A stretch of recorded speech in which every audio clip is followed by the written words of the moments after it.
Last time on Lawful Stupid.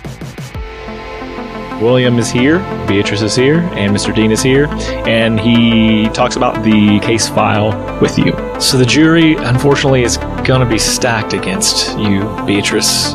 Of course, it's all Sun Elves who have only heard bad things about you. Of course, I will be doing my best to sway them the opposite way, but I think we're going to be able to have a strong case here. It wasn't you. Someone has gotten the word out that somehow your room was left open, and so perhaps they think it could have been you who was out and about. I don't know. Whoever is pretending to be Mrs. B, clearly it's awful. You wake up the next morning. The town has lined the streets. The people here are angry. You walk into this dome-shaped building once again. You take the familiar spot at the table to the left. And about the time you look over, you can't quite see who the person is that is like on the plaintiff's team. The guy who is accused, this Beatrice, of causing these terrible, heinous acts. The judges walk out. And you hear the bailiff, who's kind of out next to him, say, "All rise for the Honorable Judge Jern."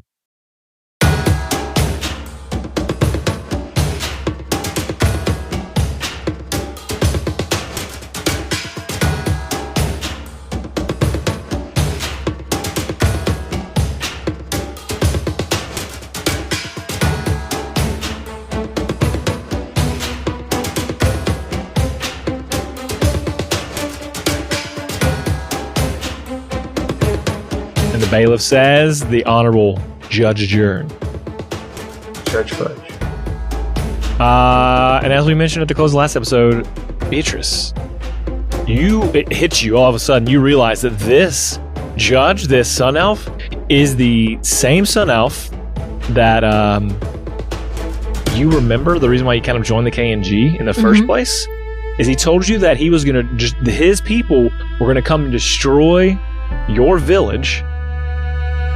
Because they wanted the land. Not Haven Bay, sorry, excuse me. Haven Angel's Bay. Cove. And Haven Bay. No one survives. Everything. Everything. They were going to run. They were going to wreck your shop, and they were going to take your home. And so the KNG Everywhere told you. Everywhere you ever visited and had a nice time. Yeah. They're dead. And that's when the KNG told you that they would handle it if you were to join. That's what you know. And that's what we open with. They handled it by appointing him to a judgeship so that he would not have any ambitions for real estate any further. Apparently. It's bullshit. And he says, I need a different voice. I keep falling kind of in the same voices here. What does he got? What do you think Jern sounds like now? Give me I think he's an honorable judge. It's Chauncey. Chauncey there. Ready? I'm just a slick good morning, everyone. Yeah. That's the Judge Fudge I was looking for. I'm so thankful for you all to be here today. Please take a seat. And he does it pair well with the overt elf racism? Yeah. Now everybody take out your. I don't know. Now what we have here is a case. Take out your lynching ropes. Of oh gosh, a case of the Sun Elf City versus, and he looks over, Miss Beatrice, and he's like asking, like, Beatrice Haven. Roll a little history check with this boy. For one thing, Miss B has never said her full name here, I believe. There's statues of you, man. Like, what are you talking about? In Angel's Cove, not here in the Sun Elf City. There. Mr. Dean says, I may have given him your name. I don't know. You had to put it on the paperwork. Yeah, it was in the paperwork. Sorry, it's in the packet. We gotta. You know, names have power, right? Why would you do that? I put your address as my address because I just didn't know. There's too many weird things that we live together. That would be crazy. And again, anyways, I can change it. We can change it after. Now, as is common practice here, the defendant gets an opportunity to make a plea. Miss Beatrice Haven, how do you plea? Not guilty. And everyone like kind of wow, and they're kind of getting a little bit loud, a little rowdy with it. And now I will have order in my courts. And he hits 3 times the gavel. Order! If you can't handle yourselves, you hooligans, and I'll make sure you'll never set foot in here again. Now, Mrs. Beatrice Haven, here's how this works. The plaintiffs, and he kind of motions to them, will make their case. They may call up a few people to stand a defense, and then you'll have the same opportunity. Following that, we'll have people here make a verdict and pass that up to us, and that ultimately comes to me. I'll make the final verdict, and then there'll be closing arguments and sentences, if it comes to that. Are there any questions? Not at all. When you're ready. Good. Without further ado, and so then coming through the back door, the door that is in the back of this room. Is this the prosecutor? Yes. Can I make a request? Yeah, let's do it. For this voice, can you be like a fast-talking New Yorker? From like the 1950s? Can you be like, all right, now listen here, Josh. Hey, let me tell you this, Josh. I got the first accent. I want to get a bit fast. Yeah, we'll do that. I'll try to do it and make it as enjoyable and slightly annoying as possible. So there is a taller sun elf, and you see someone behind him. You can't quite see who this figure is, but you know that this is the prosecuting part, the one who's like made the accusations. And you see him. And I don't know how you feel about it. I kind of want to know, just this will be like an internal to you as characters. It's Dr. Ryan. And what? They saunter on up and over to the table. In the lab coat. And he's like, "Hey, Judge, I'm here. The prosecutor's ready to take this court case, and we shouldn't take very long here. We'll be done. Now, I'll tell you, son, when things are gonna happen.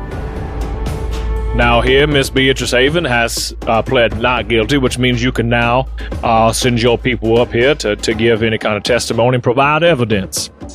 I won't run you all through the rigmarole, and so what we'll do is they kind of bring up those same witnesses that you all got to talk to yesterday, right? And so he goes through first, Mr. Howard. Yes. Just a quick admin note. As soon as Dr. Ryan shows up, I think that Fume and Breeze are both gonna get up and move so that they're sitting behind him. And actually, Breeze is gonna go off and he's gonna fiddle with one of the lights, and he's gonna try to make a little shadow next to Ryan, so that if need be, the boy can bibbity bop over to him. Okay. I'm confused because Dr. Ryan, he is not a sun elf, was he? No. How is this man allowed in this town if it's just a sun elf town and they're even more racist? Well, I think he's not any kind of elf. That's the grossest thing you can be. Ew, David. And so the prosecutor, he questions Mr. Howard, and he gets out of him sort of the same things, that this lady who he points to you, who was it that you saw? He points to Miss Beatrice, came in and describes all the the things she bought. And so then now the judge says, and the defense. And so again, I don't know if you want to point out the points that we had discussed in terms of the magic or whatnot, or if you expect him to recant then. Would you like to question? Would you like Mr. Dean to question? Yeah. Yeah. Probably going to lean over to William and be like, could you help with this one? I wasn't sure how to talk to this man here. Oh, sure. Yeah. Mr. Dean, do you want me to go up there, or...? Yeah, I think you have the prowess. I mean, you've seen this 1,000 times, yeah? Oh, I'm a fucking attorney now? Great. I will back you up. If you need anything, I got you, but... I think we're gonna be okay here. Crack some knuckles. Boy, has my life been just preparation for this. All right.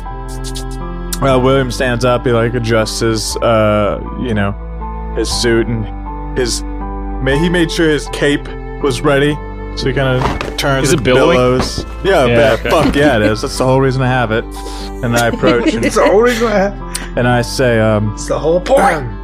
And it's Dr. Ryan on the stand, correct? No, this is Mr. Howard, the apothecary owner. Oh, okay, I misunderstood.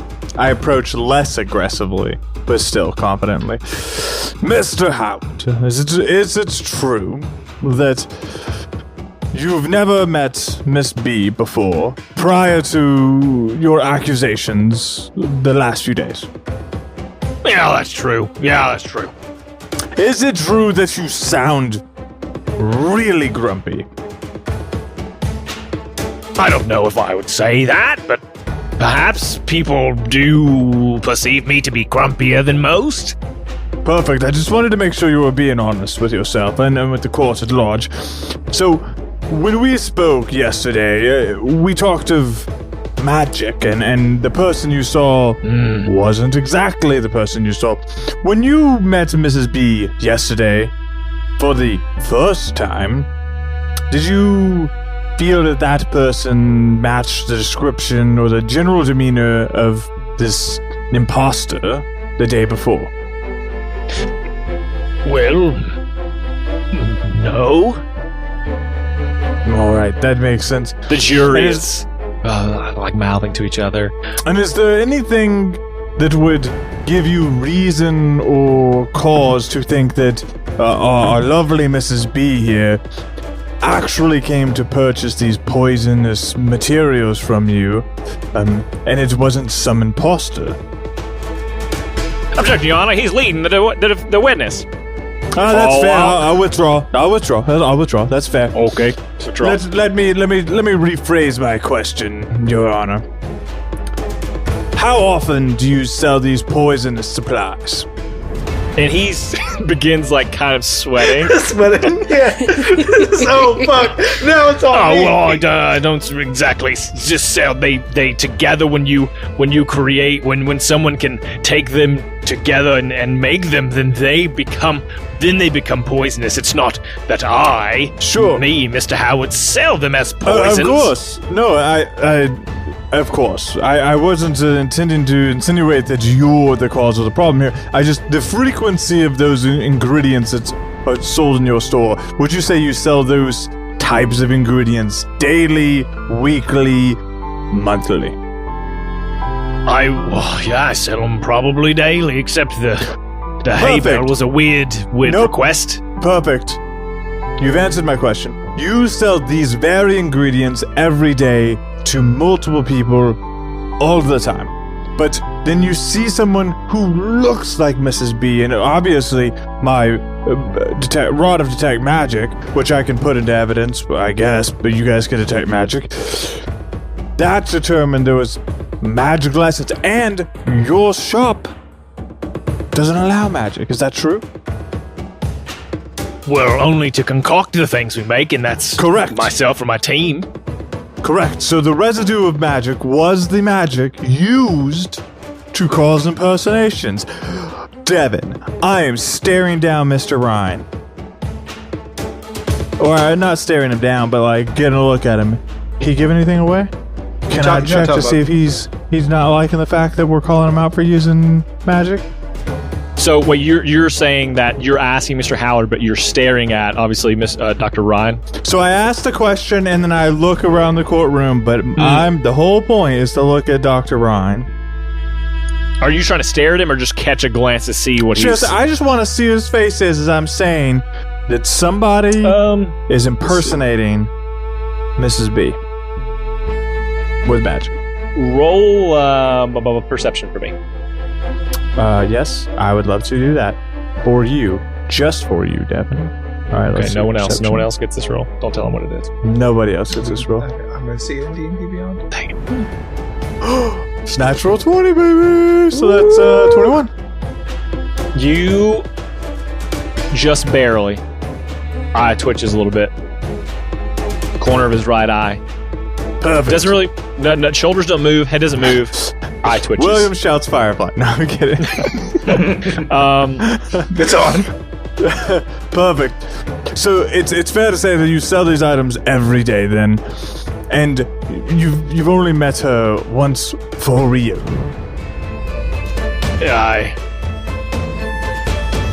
Yes. Yeah. Perfect. If that's all, then I suppose we'll leave it at that. Oh, a real quick question. I did want to just confirm. When was it that you said this imposter showed up at your store? I'd say it was about 8:30, 9 o'clock in the morning. Perfect. And it was about an hour that this supposed, alleged Mrs. B stayed. Aye. Perfect. And did this Mrs. B happen to pay you in coin? She did. You know, it's a curious thing about coin, and you're a man of science. Did you know? Well, yeah, I guess because of alchemy is science. Did you know that every person's fingerprint is unique? Kind of looks at his own. And back up to you, like almost waiting for the question. That was the question. Did you know every person's fingerprint is unique? Oh, no, I didn't. Yes. I mean, so we could. Yes, I've always wondered as I We stare could at my thumbs. definitely. Man has always wondered. We could definitely take the coin that was paid to you and just compare it to a few samples. Perhaps find out who was really there. I doubt that I can pull the coins. That's exchange in and out day to day. I don't know. There's no way I could find that out. Might I add something to your questions? I walk over to you. You motion. Or What? do you want to ask them? Mind link, bro. Ask Oh. him, what did I buy? So you give me like a nod or something, and I put my finger to my temple, and I just boop, boop, boop, boop, boop. What's up? Ask him, what did I buy? The whole list of things I've bought. I'm allergic to hay. What? That's a weird allergy. I do. For another time. Hold on. Boop. You get some nice jazz music. But it's like low, you know? So you still hear everything that's going on. It's not like those, when you get on those ones, you're like, oh my god, let me take my headphones off. Howard, I apologize. I did have one more question. Could you just give me a list of everything that this person allegedly purchased? Yeah, and because I'm not a smart D&D man, he gives you a list of like different things that make Sure. poison. He gives you hay, and he gives you an empty note. He says a fresh notebook. Excellent. And there was a big bale of hay that this person carried out then. Well, it was like if you take a hay bale and chop it into, falls into sections. You got a section of it. Oh, no, bushels, big. I mean, just like a section of hay. If you put it in quarters, you took a quarter of hay. Excellent. Perfect. That's all for now. And then I go sit down and I say, "Hey, Dean, I need you to bring me some hay in." And then I hang up my collect call. Oh, okay. Your Honor, if we could have I request a 10-minute recess, please. Yeah. He says, No. Okay. Oh, wait. not granted. Hey, Fume, I need you to go get a thing of hay and sneak it in here. Just put it behind our desk. You got it, boss. Thanks. So that witness comes off the Hey, stand. Breeze, I'm in murder mode. Go get some hay. And Breeze runs, all right. And the second witness comes up to the stand. We don't have to roll through all these again if you don't want to, but that was very impressive. Dwayne, I feel like this one would be the easiest if you guys wanted to argue for it, for the language. Actually, I have a thing I want to do, so let's do this. She gets up on the stand, and the guy, asks all of his questions that seem very incriminating. She overheard this, the words she mentioned. The jury begins to talk. Order, that the judge calls for, because people are like, they're hearing this, and just hearing it is swaying them. Defense turn. And Who is translating? there's actually there'll be someone there who can translate. Cool. Just making And, sure that exists and we're not being swindled. The judge says, I would like to see the plaintiff's representation and the defense's representation up here in my chambers for just a moment. And so you can make that'll be William, Dean, and then the fast talking guy for the plaintiff. When the fast-talking man leaves, is Dr. Ryan alone? No, there's another guy to his right with him, and there's still all What's these that guy people that look are like? sitting there. We're going into his chambers? Hot. Damn.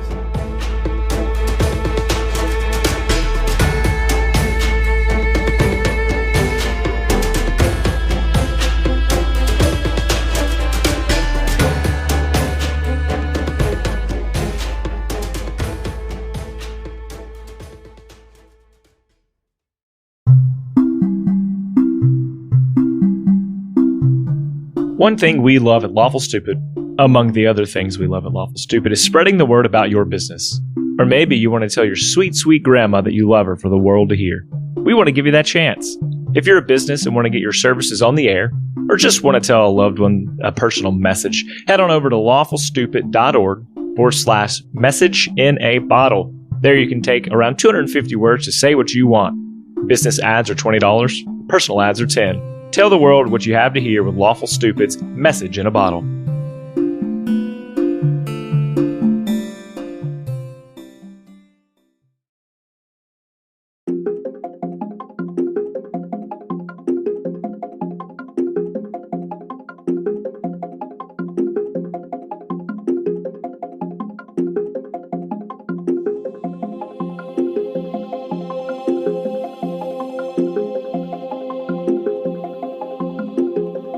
So there's a door that appears underneath, like the outcropping he's on, and you walk into that up the stairs, and he says,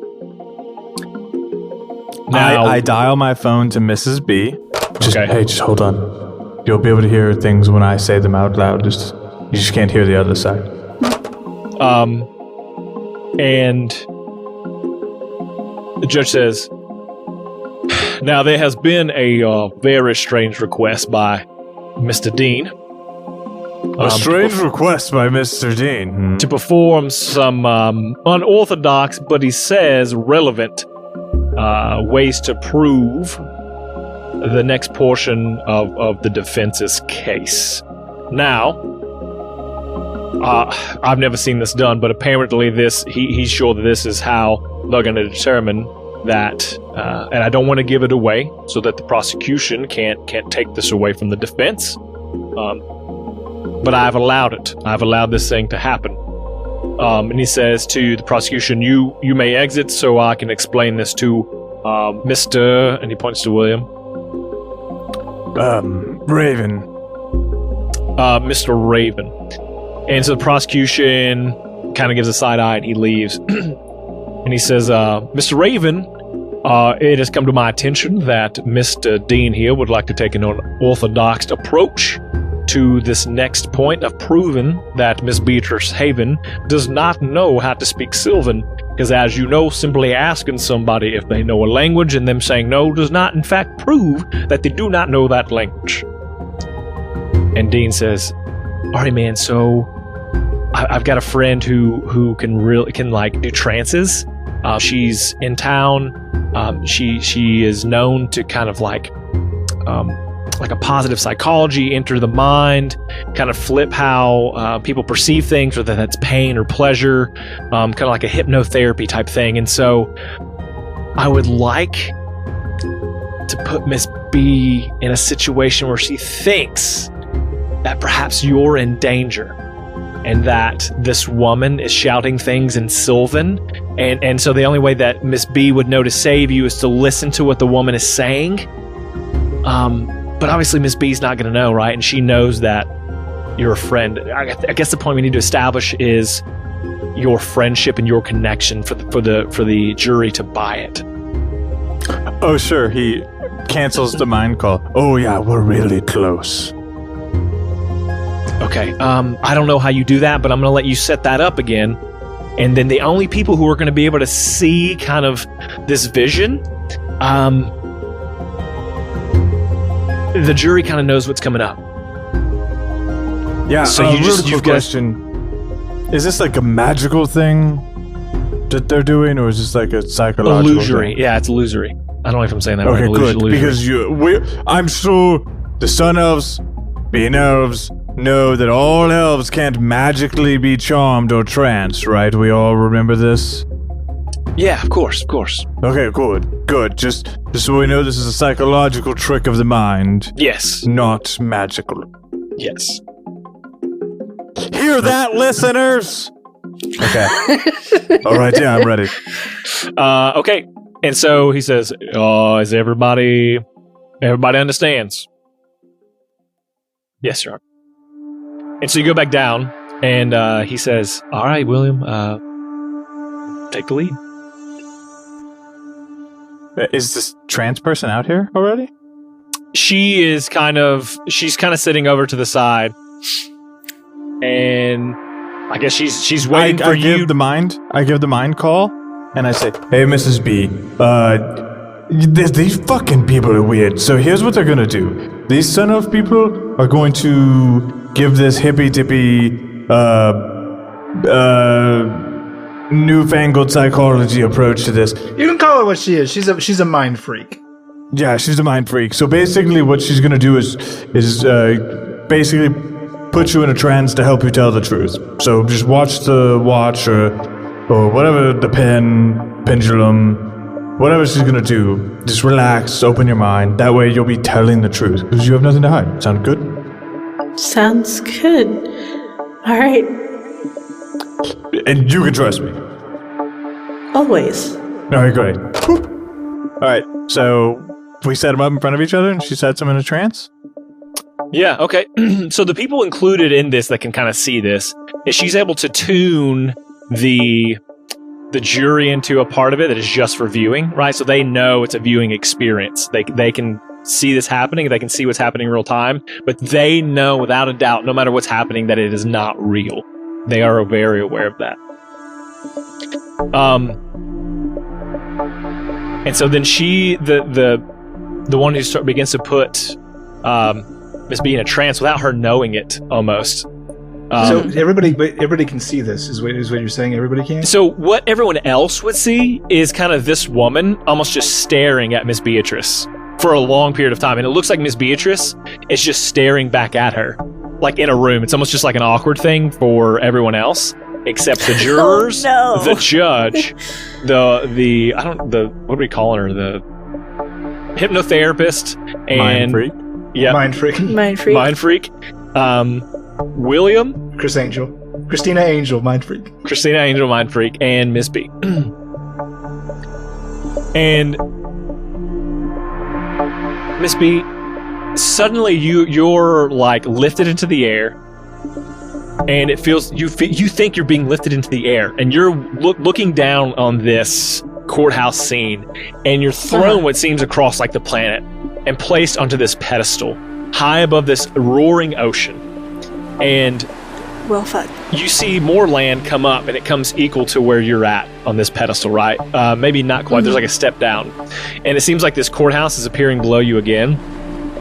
And Dr. Ryan is now, he's got this sword in his hand, and you see bound at his feet is William. And it feels so real. Like, you think, like, has Dr. Ryan done this? Is this actually happening? And you're not sure. Uh-huh. And so what you see is him put this blade to William's throat, and he looks up to you. And he says... He says, Aneseo Ducara. She'll look hella confused, but she's already reaching for where she knows where her daggers are. She's got a sword to William's throat. And you're about 20 feet out, and he says, Aneseo Ducara? And he's like motioning and kind of moving his hand, and William looks back to you, kind of like shaking his head no to not advance. As you reach down for your daggers, you realize they're not there.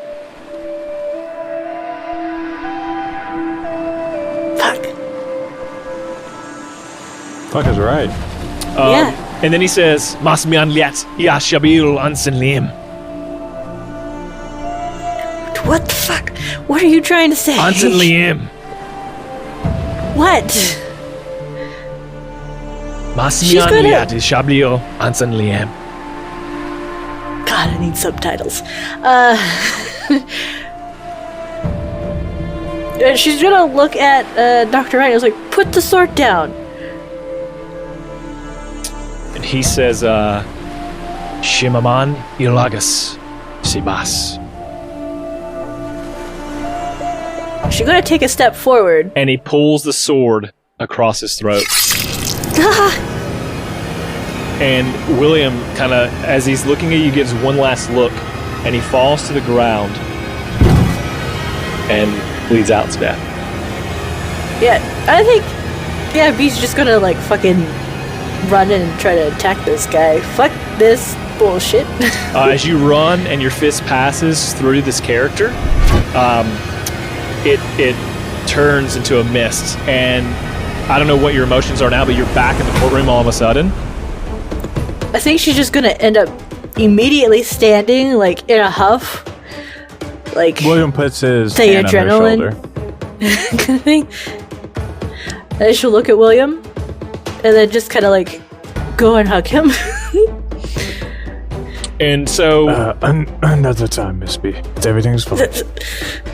I think what we'll relay is that, so everyone will describe what just happened. Like, she did this vision, and that the directions that you were given by this character, they're not going to say who, they're by this character. I think maybe they didn't perceive it to be the same person that you did. I think you saw it as Dr. Ryan, but they didn't see him as Dr. Ryan. I think it was a cardboard cutout that said bad man. person. As Yeah. you can tell, when under pressure, Mrs. B was unable to save a loved one of her sight because she was unable to understand the commands given to her in Sylvan. And if anyone's under that level of distress, don't you think they would use every tool at their disposal? And she was not aware that she was being put in this trance and being put on trial in this way. So it stands to reason she doesn't know the Sylvan language. And for the record, Miss Cersei, could you tell everyone here what the commands were that were given to Miss Beatrice moments before she saw her friend die? And she says, in common, yes, she was told to throw herself from the cliff if she wanted to save him. And when she did not, the figure said, one more step, and he dies, and she immediately took one more step. Thank you. Does the defense rest, or does the defense have anything else? Like our case, or just for this thing? For this witness. Yeah, no, we're good. Hey, Devin, out of curiosity, when's that hail appearing behind B? The what? Hey, not hail. Hey. Oh, I think you guys can make it up if you want. So we'll do. You guys want to? Do you have any other witnesses that the prosecution? There's going to be calling? one more. The gardener. Yeah, let's do it. Let's keep going. We'll call that as a rebuttal. Yep. So I guess you rest and you're done. So then they call the gardener up. Fast Talker asks all his questions. Again, this Dr. Ryan is unmoving. Doesn't give anything up beyond that eye twitch you had earlier. How does the gardener respond to the prosecutor's question? Is he backing the I'm a cool guy who saw it's something that everybody else missed? Or is he going along with the prosecutor's story? He seems to be, almost the way the questions are asked, he feels like he's being pressured more so into being on their side once again. Sure. And so they rest, and it's the defense's turn. Yeah, okay. Dear sir, we spoke yesterday, and we talked. First of all, can you just describe to the courtroom at large your expertise and your intelligence and your eye for detail? I think it's important that they have that background. Yeah, so I I'm the gardener here, and I've been the gardener here for 20 plus years for major government settings, buildings, whatever it is. I'm in charge of helping establish the beauty that you experience all over the city. And the statue and the fountain in the middle was one of my finer ones that I've been able to help put together. And then this figure comes the other day, yesterday, and is throwing these large pieces of concrete at the statue, breaking off the head of the one, damaging a lot of the foliage that's there, and causing a scene.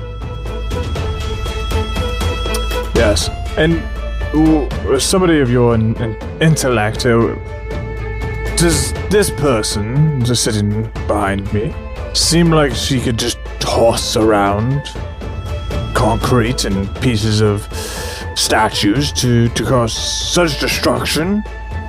And he looks back over to the prosecutors, then back to you and says, no. Right.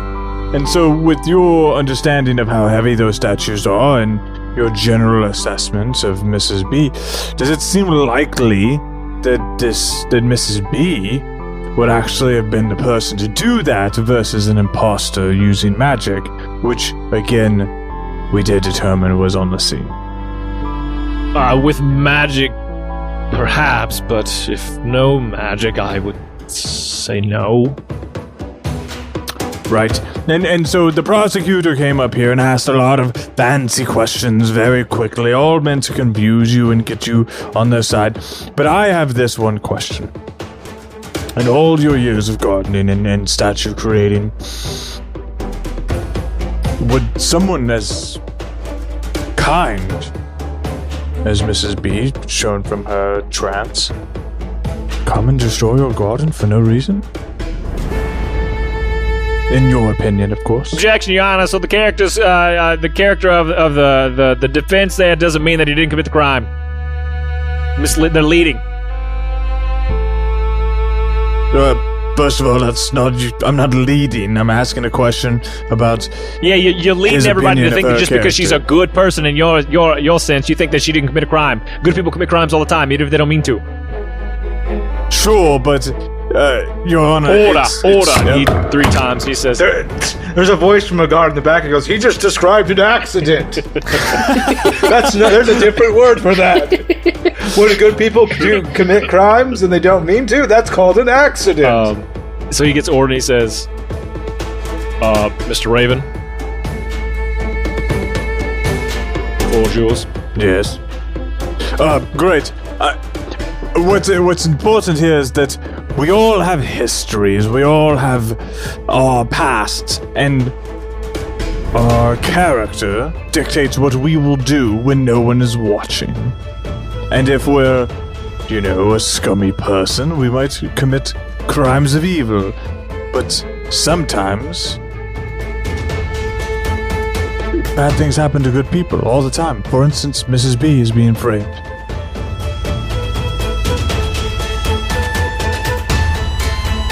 I have no more questions for the witness. Okay. And he says, are there any more witnesses?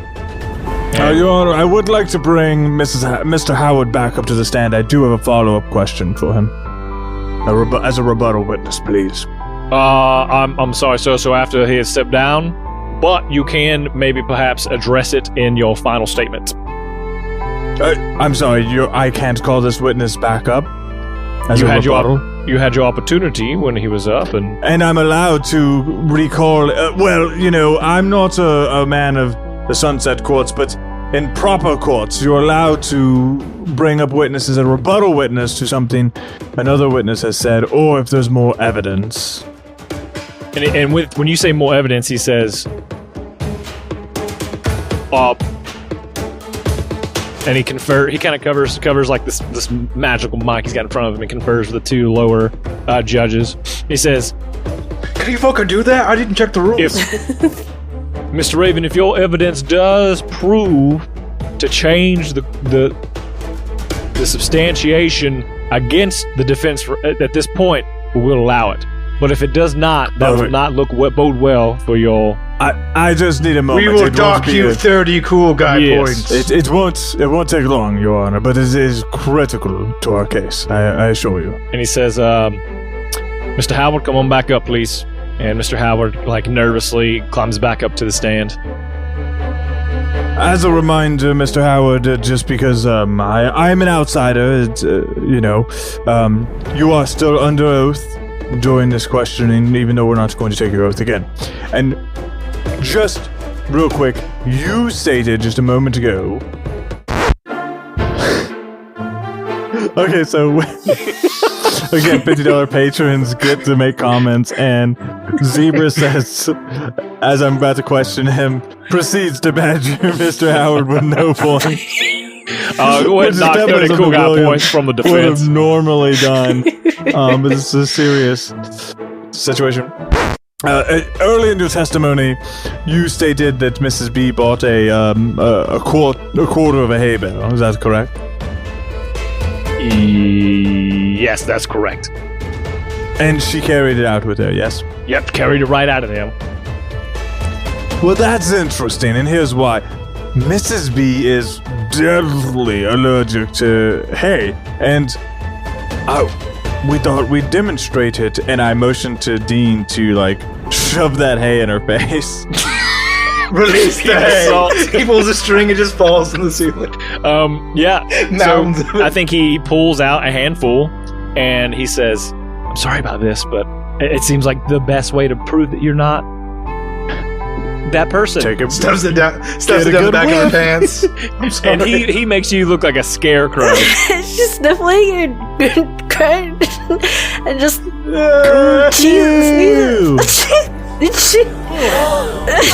and God, get this off. Everyone starts chattering. So bad. Order, I say. He bangs the gavel, if Mrs. and everyone's still murmuring. Mrs. B, I said order. I'll call mistrial in this a heartbeat, and everyone hushes because again, a mistrial is in our favor. And so Dean takes it away, and he's like, "I'm so sorry. I'm so sorry." Quick, somebody cast Cure Sniffles. Dehumidifier. Antihistamine at 3rd level. And he says, anything else? Well, I wanted to point out. Can you make my itchiness go away? Why? I cannot. Why was this necessary? I committed no crime. If she's allergic to hay, there's no way our Mrs. B could have walked out of your shop holding the hay. And he says, well, if there's nothing else, then we will let the jury proceed to discuss their verdicts, and we will report back here in 10 minutes. And so he dismisses you all. But you guys kind of just stand around where you are. Miss B. Psst. Hey, Miss B. What's your favorite Owl City song?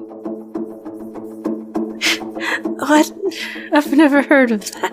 Never mind. What's one? I like the way my That's my favorite one. There's one called Firefly. Oh, gosh. Okay. Don't need to activate them right now. The jury comes back out, and he says, I believe the jury has made a decision. And kind of the leader nods, and they have this envelope that they pass up to the lower judges. The lower judges exchange that. And can you guys roll a perception check for me? Are you sure? I'm pretty sure B is laying on the table right now, arms crossed, and trying not to die.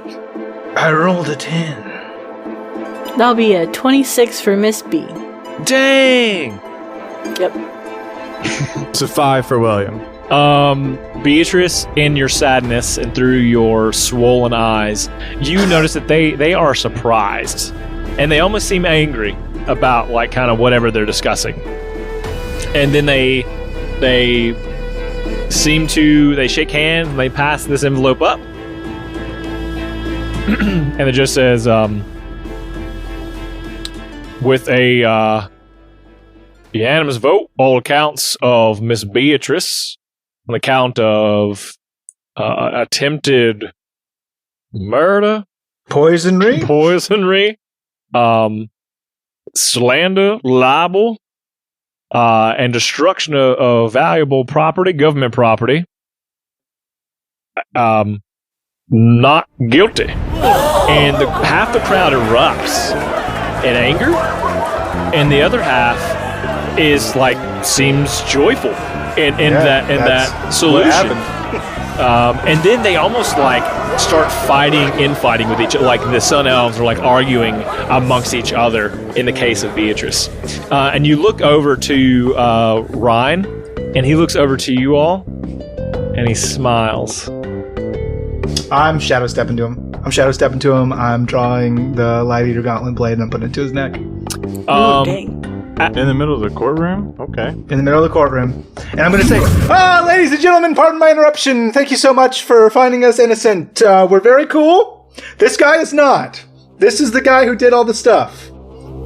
And he says, he puts his hands up. Whatever do you mean? And so you've got some guards now, some Sun Elf guards who are coming down, and they've got these spears, and they are pointing them at you. They're not they're not going to attack you, but it's obviously they can't just let you threaten a man's life in the courts.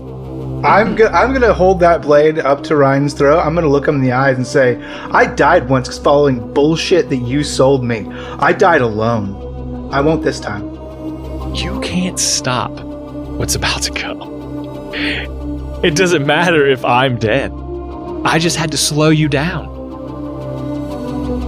It'll make me feel a lot better, so I'd be careful right now. What do you think's gonna happen from here? What do you think you are gonna do? I don't know, but it ends with you not leaving here. You're not gonna just get away with it. And he kind of pushes his neck up against the blade where it draws its blood, and he says, I'm nothing. I'm just a small cog in a giant machine.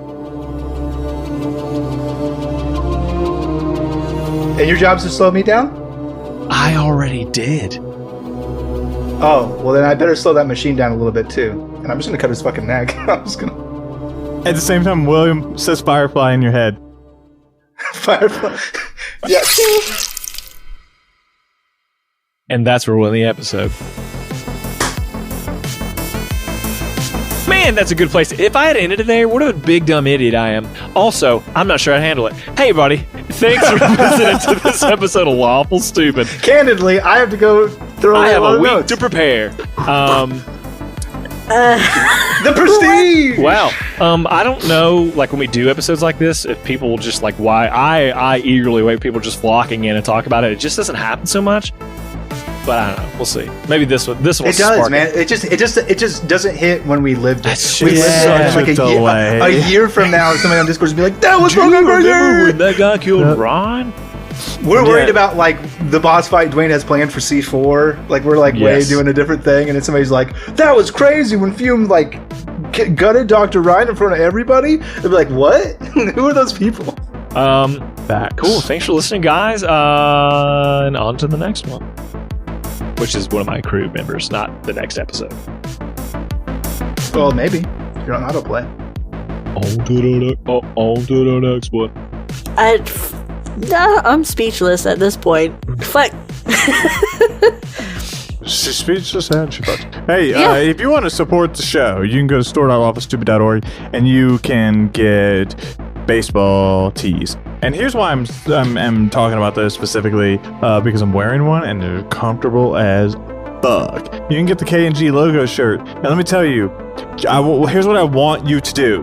And I will tell you this. If you buy a K&G logo shirt and then get it and then splatter red paint across the logo so it's still visible, but obviously fuck the K&G, then I'll send you another shirt for free. If you buy one, take a picture, destroy it with some paint. Because fuck the K&G. I'll send you another one for free. But you got to post it to socials and do all the the things. You gotta graffiti it in the way that you think is the most entertaining. Oh yeah, that's an even better idea. But the overall message should be fuck the K&G. Yeah. But however you want to debase it in such a way that translates to that, whether it's adding words, taking things away, tearing it, whatever it is, whatever it is to you, let us know how fuck the K&G. And also, hashtag F the The KNG needs to be on your social media post. You can say fuck if you want. KNG. I was just making sure that it fucked something up as social media. Well, yeah, I was like, oh fuck, man, I gotta be careful. This PC world. Yeah. It's gonna be the Kingdom News of Glory, which is everyone's favorite Christian group. Yeah. Oh no, that would be the Kids worst. Next Generation charity, and you're like, oh god, no. No. You should probably check it. Or you can send us spoilers of this cool T-shirt design you're doing in our Discord. If you go to discord.lawfulstupid.org. Yeah, you got to show them off in the Discord. Oh, most definitely. Facts. We even have a fan art section, or you can even put it in the art section. I don't care. Put it somewhere. We'll see it. We want to know. Well, I'll tell you what, guys. I'm not sure about my actions, and I may, in fact, come to regret.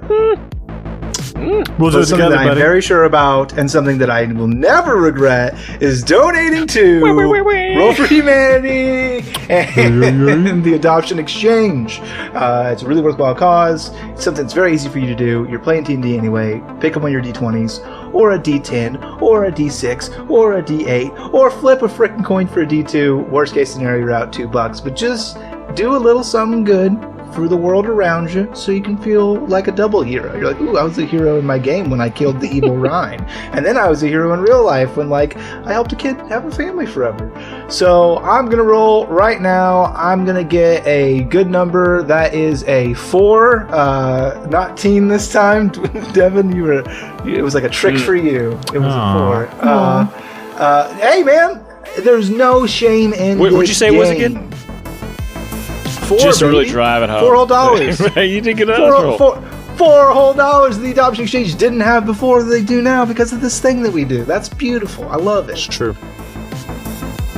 And maybe if some other people pick up the little ripple wave, it'll be more than $4. Maybe we don't have to go it alone. Maybe our party member's going to get our back with their rolls, and they're going to let me know what they rolled using hashtag #RollForHumanity on Twitter.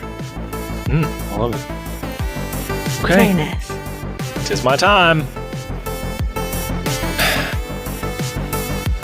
12-year-old boy scout. It's a weird pause. Know how. I gotta be started. Let me just start over. 12-year-old boy uses. Wait, hold on. 12-year-old boy named Scout. 12-year-old boy. No. 12-year-old uses Boy Scout know-how to rescue lost couple and injured dog on a hike.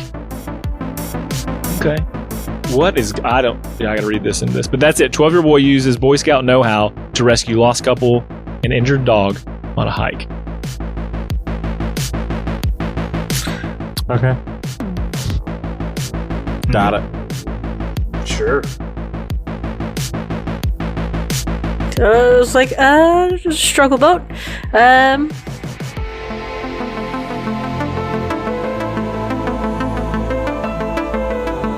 No.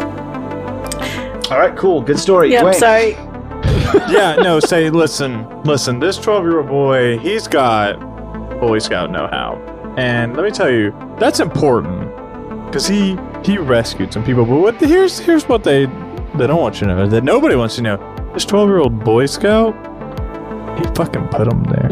This Dexter motherfucker drugged these bitches, put them out in the woods, fucked them up real good, caused panic, fear, fed on it.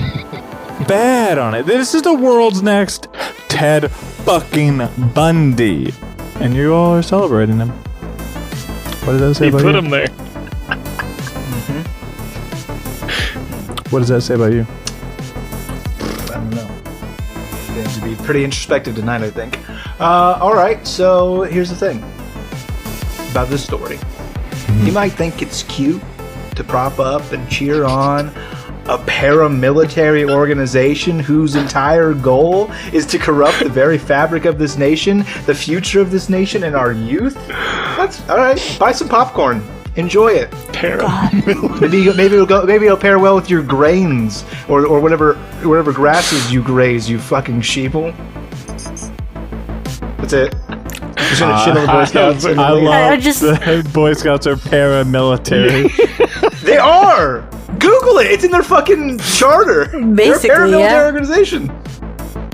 By definition, they wear uniforms. They go around. They do survival skills. Like they move in formations. They're fucking paramilitary fucking organizations. nerds. For fucking nerds. Hey, here, I'll say it. If you're a Boy Scout, you're not kissing any girls. Here's the thing. If you're a Boy Scout, you probably suck. Fuck Boy Scouts. That's me. Also noteworthy is our $50 patron brought up a good point that this is two different headlines. So he does in fact rescue the lost couple, but he also does injure the dog on a hike. And with that, we say we love you. We love you. Love you. Unless you're a Boy Scout. Bye. Goodbye. Go buy your Girl Scout cookies instead. That's also a paramilitary organization. You do not get it. You cannot just cover it with chocolate and bonbons and say this is cute and good. It is... You take a mind and it's a free-flowing organism and you put it into a box and you say you can only think this way. And that's the goal of public schools, of these paramilitary organizations, of the government, of money. That's the whole point. But aren't I cute and good? I was a Girl Scout. Anti-Mark.